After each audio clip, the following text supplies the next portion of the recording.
Hi friends, welcome back to RSP talkies. Friends, ఈ రోజు ఈ వీడియోలో మనం చూసేద్దాం డాకు మహారాజ్ నుంచి అదిరిపోయే అప్డేట్. ఫ్రెండ్స్, అదేంటో తెలుసుకోబోయే ముందు నాదొక చిన్న రిక్వెస్ట్. మీలో కనుక బాలకృష్ణ గారి ఫ్యాన్స్ ఎవరైనా ఈ వీడియో చూస్తున్నట్లయితే ఒక్కసారి ఈ వీడియోని లైక్ చేయండి. ఇక లేట్ చేయకుండా మ్యాటర్లోకి వెళ్ళిపోదాం. బాబీ కొల్లి డైరెక్షన్ లో నందమూరి బాలకృష్ణ గారు హీరోగా చేస్తున్న డాకు మహారాజ్ సినిమా ఈ సంక్రాంతికి రిలీజ్ కాబోతోంది. ఇందులో హీరోయిన్ గా ప్రజ్ఞా జైస్వాల్ నటిస్తుండగా శ్రద్ధా శ్రీనాథ్ అలాగే ఊర్వశి రౌతేలా ముఖ్య పాత్రలో కనిపించబోతున్నారు. డిసెంబర్ లో రావాల్సిన ఈ సినిమా డిలే కావడం వల్ల సంక్రాంతికి అయితే రాబోతోంది. ఈ సినిమా షూటింగ్ ప్రారంభమైనప్పటి నుంచి ఈ సినిమా మీద ఓ రేంజ్ లో హైప్స్ ఉన్నాయి అందరిలో.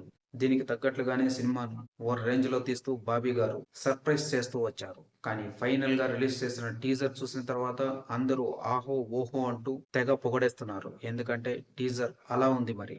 ఈ టీజర్ చూసినప్పటి నుంచి ఫ్యాన్స్ తో పాటు సదరు ప్రేక్షకులు కూడా ఈ సినిమాను ఎప్పుడెప్పుడు చూస్తామా అని ఆసక్తిగా ఎదురు చూస్తున్నారు. ఈ సినిమా సంక్రాంతికి పర్ఫెక్ట్ మూవీ అని కొందరు అంటుంటే, మరికొందరు ఈ సినిమాతో బాలయ్య అఖండ విజయాన్ని సాధించి సూపర్ డూపర్ హిట్లతో డబల్ హ్యాట్రిక్ కొట్టబోతున్నారని నమ్ముతున్నారు. ఇప్పటికే ఈ సినిమాకి సంబంధించి రిలీజ్ చేసిన పోస్టర్స్ అలాగే టీజర్స్ వీటితో పాటు ఫస్ట్ సాంగ్ ఇలా అన్నిటితో మంచి బజ్ క్రియేట్ చేసి పెట్టారు మేకర్స్. ఇంకా ముందు ముందు ప్రమోషన్స్ ని స్పీడప్ చేసి పక్కా క్లారిటీగా ఈ సినిమాను రిలీజ్ చేయాలని అందరూ భావిస్తున్నట్లుగా తెలుస్తోంది. ఇక ఫైనల్ గా చూసుకుంటే ఈ సినిమా రన్ టైం అయితే లాక్ చేసినట్టు తెలుస్తోంది. ఈ మధ్య కాలంలో కనుక చూసుకుంటే స్టార్ హీరోల సినిమాలు 3 గంటలు అంతకు మించే వస్తున్నాయి. కానీ మరి 3 గంటలు అంతకు మించి అయితే కొంచెం ల్యాగ్ ఉందని, అలాగే కొన్ని సీన్స్ తొలగించుంటే బాగుంటుందని ప్రేక్షకుల నుంచి చాలా కామెంట్స్ వచ్చాయి ఈ మధ్య. సో ఈ సినిమా విషయంలో మాత్రం అలాంటి టాక్ రాకూడదనే ఉద్దేశంతో ఈ సినిమాను ఎగ్జాక్ట్లీగా 2 గంటల 45 నిమిషాలకు లాక్ చేసినట్టు తెలుస్తోంది. ఇక అలాగే ఎస్ఎస్ తమన్ గారు ఈ సినిమాకి సంగీతం అందిస్తున్న విషయం తెలిసిందే. సో ఇందులో భాగంగా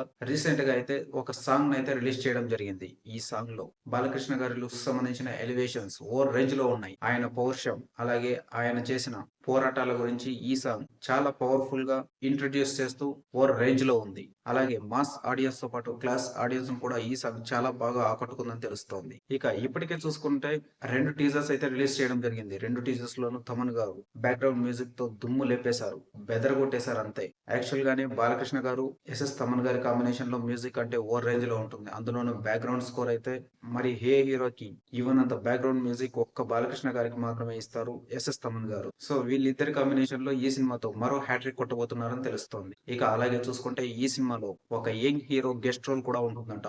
ఆ గెస్ట్ రోల్ ఉన్న కొద్దిసేపు అయినా ఈ సినిమా అది మెయిన్ టర్నింగ్ పాయింట్ అని తెలుస్తోంది. సో ఈ గెస్ట్ రోల్ లో మరి ఎవరు వస్తున్నారనేది ఇంకా క్లారిటీ లేదు. మొత్తానికి అయితే గెస్ట్ రోల్ అయితే ఉండనుందట. సో చూసారు కదా ఫ్రెండ్స్, ఇలాంటి మూవీస్ సంబంధించిన లేటెస్ట్ అప్డేట్స్ కోసం దయచేసి మా ఛానల్ సబ్స్క్రైబ్ చేసుకోండి. అలాగే ఈ వీడియో నచ్చింది అనుకుంటున్నాను. నచ్చినట్లయితే లైక్ చేయండి. Thank you for watching. By by.